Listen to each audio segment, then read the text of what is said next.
Hey guys, welcome to the another video in our web scraping in Python series.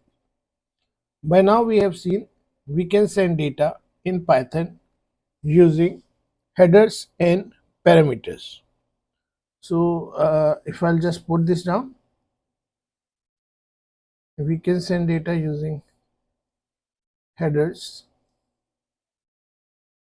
and we can also send data using parameters. Apart from headers and parameters, there is one more method where which we can actually send data in Python request library. So that method is body. So in this video, I will show you practically how we can pass data using body in Python request library. So let's move to my desktop and start working with VS Code.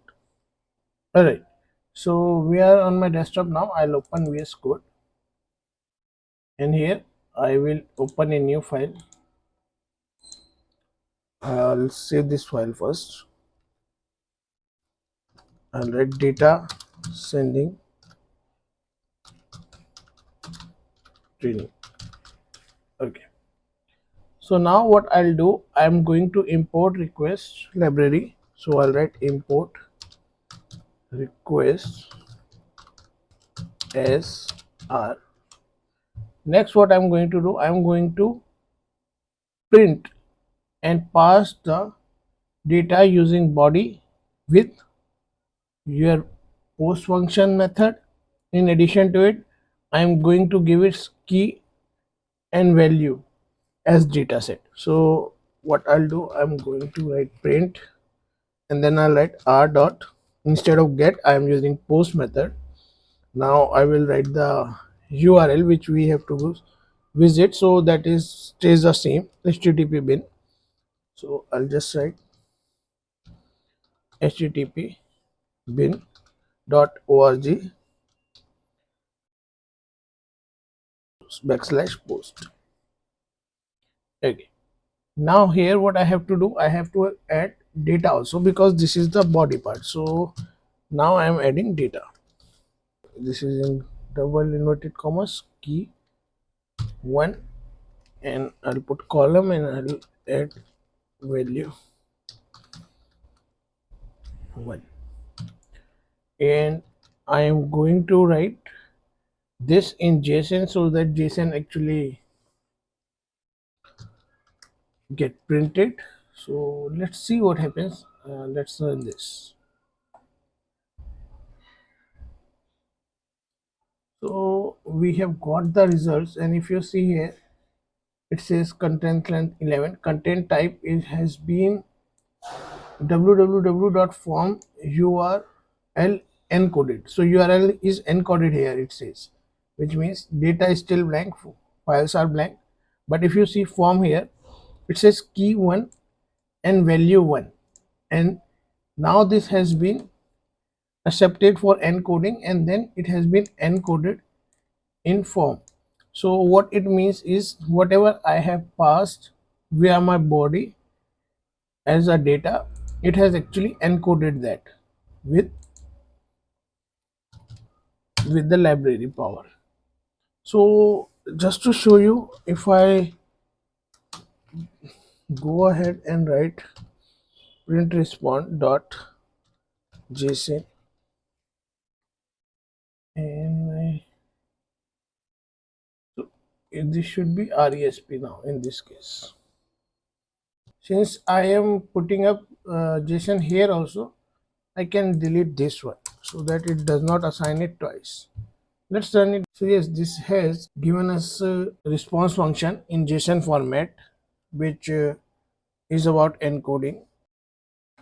Now I will ask it to print the response request body so that we see what is actually the encoding is doing and how exactly the data which we have passed as key 1 and value 1, how does it look like. So I write print resp request and here I will put body. So this shell prints the result for us and yeah, see. So key 1 is equals to value 1, that means this is being read as equals sign. Now what I can do is I'll show you how exactly, if we have more than one key, one and value in here, how does response library basically handle that task also. So to begin with, what I'll do, I'll keep this, and in this data value 1 and key 1, I'll add another pair. So let's add key 2, and to this key 2 I'm going to write some sentence here. So a sentence of value with spaces and an apostrophe. So what exactly I am doing is I am writing a sentence here, and I am trying that this should actually counter with the spaces which I have given, because earlier we had only value 1. Now we have space in between. We have also added an apostrophe in the text message. We also have different items like and is used. So instead of giving it ampersand sign and other encoding which we were doing, will this post method of the request library can help us. We are checking that, in fact not even checking, we are going to see that it does. So let's do one thing, let's run this again, and rest of the code I think should remain same, because we have resp and JSON format, and then resp request body. Yeah, so let's run this. Okay, give me a second. Okay, so I have bought this in row third. I shall take it back to second, and yeah, I think this should fix the error. So I just pressed enter and it came in the next line. Let's try one more time. So yes, it has fixed the error, and now if you see, I actually added space. So a sentence of value with space, request library itself has solved the matter, and it has added plus sign. And if you see, I put an apostrophe sign, and instead of apostrophe it has put percentage 27. And okay, I'll just do one thing because I'm finding this interesting. I'm adding ampersand also. Ampersand has been added, and let's see one more time what exactly so see it, for ampersand it has percentage 26. This is now what exactly the URL which we were looking in the earlier video in Amazon book, and uh, basically the query URL.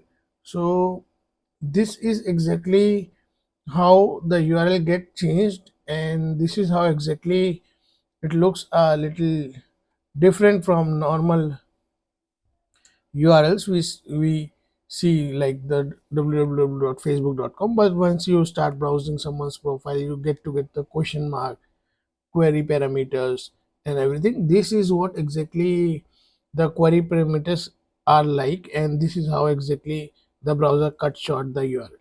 So request library does it for us, and we don't have to worry about the URLs coming up in between. And another thing which I want to let you know before we end this video, so in the real world or in the modern world, we generally send all the requests in JSON format these days. So instead of data, we'll write JSON here, because these days we pass it in JSON. So let's see what happens. We'll run this one more time.